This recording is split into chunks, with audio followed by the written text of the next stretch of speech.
tal? Los saludamos con mucho gusto, el licenciado Omar Nares y un servidor desde la ciudad de Morelia, Michoacán. Mire, no es sorprendente porque eso es parte del juego político, de la demagogia, del engaño, y me refiero a la visita reciente que hizo Peña Nieto a Perú, allá en Lima. Pues él pronuncia discursos maravillosos como si México fuera un país estupendo, un país en donde no hubiera problemas, un país en donde todos los conflictos se resuelven con el diálogo y con la política. Él ha ponderado allá eso, que todo debe de resolverse mediante la política, pero desde luego se refiere al Pacto por México, al asunto ese en el que el señor Madero, un agente sinvergüenza también, tire el anzuelo como diciendo, si no se castiga a Rosario Robles, si no se castiga a los 57 funcionarios están embarrados y al gobernador de Veracruz, nos salimos del pacto. No, hombre, ¿qué se van a salir? Ya hubo una reunión en gobernación con el señor Miguel Ángel Osorio Chong y seguramente ya se arreglaron, porque este país es de eso, así se ponen de acuerdo, arreglan todo en lo cortito, el pueblo que se friegue, todos que nos freguemos. Ellos hacen sus componendas, quién sabe qué ha de haber pedido el señor, el dirigente del PAN, a cambio de que él cediera y ya no estuviera presionando con que se iban a salir del pacto. Bueno, pero retomo el asunto el Peña Nieto allí en el Perú dice que todo se resuelve así, que todo es como si aquí estuviera todo en calma y en tranquilidad. Yo ojalá los peruanos y la clase política del Perú, yo creo que lo saben, nada más que bueno, pues le entran al juego y por razones de cortesía diplomática, pues no hay ni quien le diga nada.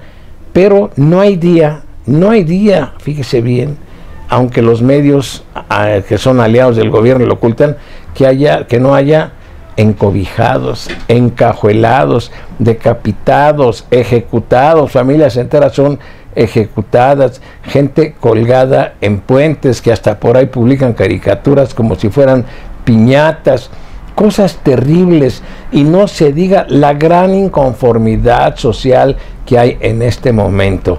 Ya no solamente es el magisterio de Oaxaca, de Chiapas y de Guerrero, que por cierto, qué actitud tan deshonesta la del gobernador de Guerrero y la de los diputados que engañaron a los integrantes de ese movimiento del magisterio, a quienes les hicieron creer que parte de sus propuestas iban a ser atendidas debidamente por el Congreso del Estado de Guerrero. Nada, no les hicieron caso. Pero mire, aquí en Michoacán también no hay día en que no haya manifestaciones de normalistas, de gente de la Coordinadora Nacional de Trabajadores de la Educación, y yo lo digo con toda honestidad. Yo soy enemigo de paros, yo soy enemigo de bloqueos, porque esto afecta, pero también hay que comprender cuál es la situación por la que atraviesan estos grupos del magisterio, que son engañados, que les imponen leyes en contra de su voluntad.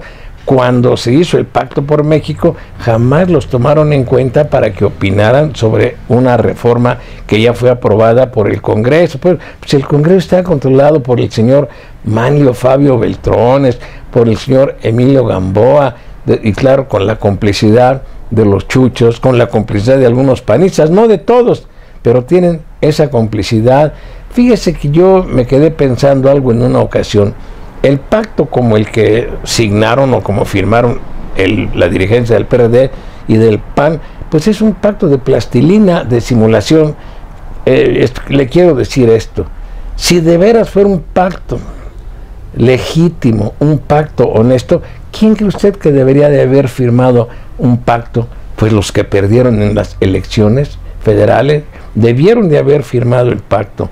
La señora Josefina Vázquez Mota y el señor Andrés Manuel López Obrador, porque juntos rebasaron, pero por mucho, el número de votos que obtuvo Peña Nieto. Esto es un verdadero pacto, como el pacto de la Moncloa allí en España, que los perdedores hayan sido tomados en cuenta, pero no, aquí todo es simulación, todo es engaño, todo es manejo en los medios de comunicación, todas son declaraciones triunfalistas allá como las que hizo Peña Nieto en Perú, cuando aquí el país se cae a pedazos, cuando el país está lleno de problemas, de conflictos, la gente del campo vive en situaciones miserables. Este asunto de la cruzada contra el hambre, pues es una mentira, es un engaño, porque se va a aplicar fundamentalmente, aunque lo nieguen, en territorios, en municipios, en zonas en donde el PRI perdió en las pasadas elecciones. Es un programa electorero, pero es un programa también en donde participan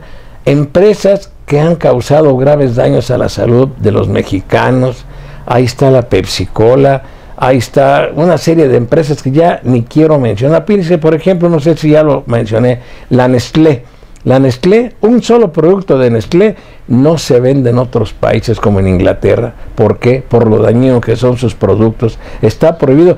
Pero aquí no, aquí el gobierno de México no solo los involucra en un programa de esta naturaleza, sino que permiten que se siga vendiendo. Si verdaderamente se tratara de un programa para combatir el hambre, primero tendrían que aplicarla en los municipios más necesitados y luego consumirles a los productores de esa zona lo que ellos producen en el campo. Pero no, ellos no cuentan, ellos son engañados, siguen siendo explotados, y los mineros son explotados también, les son arrebatadas sus tierras.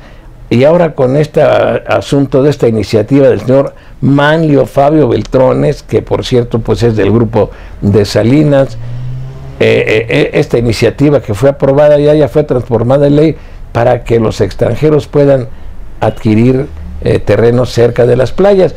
Alguien dice que con eso se viola la soberanía. Por favor, la soberanía de este país está entregada a los Estados Unidos. Todos los programas en contra de la delincuencia allá no los han impuesto. Las armas, a quienes se las compra el gobierno para el combate a la delincuencia, allá los Estados Unidos. Las armas que entran de contrabando para armar a la delincuencia organizada, allá también. Y algo que me decía hoy en la mañana un abogado: oye, ¿cómo es posible que las corporaciones policíacas sean muy fieras para tratar de someter, de jalonear, de toletear, de empujar y de amenazar a los grupos disidentes, pero el narcotráfico sigue en todo su apogeo? Hay grupos de narcotráfico que ni siquiera son tocados. Debe de tener cuidado la estructura política y económica de este país en que no impulsen una represión brutal en contra del magisterio o de otros grupos, porque parece que aquí lo que menos quieren es que la gente proteste, que la gente se organice para defender sus derechos fundamentales consagrados en la Constitución, que nadie se mueva, que nadie diga nada y que nadie proteste. Pero cuidado, mucho cuidado con utilizar a las Fuerzas Armadas, porque las circunstancias son extremadamente peligrosas. Hay grupos que antes no participaban en manifestaciones, ya lo están haciendo, unidas al magisterio. Lugares en Puebla, por ejemplo, en Zacatecas, donde el magisterio estaba tranquilo, ya también hay manifestaciones allá y otros grupos se adhieren. Así es que ojalá el señor Peña Nieto pues valide lo que declaró, que aquí todo se resuelve con la política, con el diálogo y con el convencimiento. Ese es mi comentario.